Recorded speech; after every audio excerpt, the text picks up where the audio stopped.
Samantala, nananatiling naka-alerto naman ang pambansang pulisya kaugnay ng inaasahang pagdagsa ng mga mamamayan sa iba't ibang sementeryo sa bansa para sa undas. Ang buong ulat ihatid naman sa atin ng aming kasamang si Alvin Baltazar.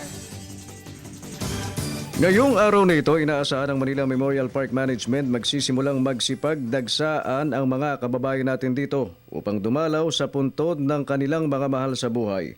Ayon kay Ginoong Lamberto Peña, Administrator ng Manila Memorial Park, kahapon ay nagsimula ng maging 24 oras ang kanilang operasyon at marami-rami na rin anyang nagtungo sa naturang sementeryo. At gaya ng dati, tiyak na aabutin ng milyon ang attendance ng mga taong papasok sa Manila Memorial Park na ang peak ng pagdagsa ay ngayong hapon. Pero ang pinaka-peak niyan, usually 31 ng hapon. 24 hours na kasi kami ngayon eh. Hanggang ados yan, 24 hours na kami.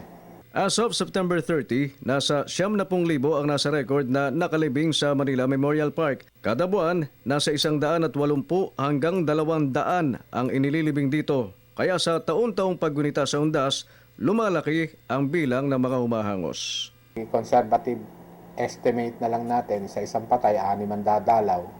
So, multiply mo ng 6 yung 90,000, that would give you around 540 persons expected na dumalaw rito. Pero mas higit dyan ang inaano natin, estimate na papasok dito.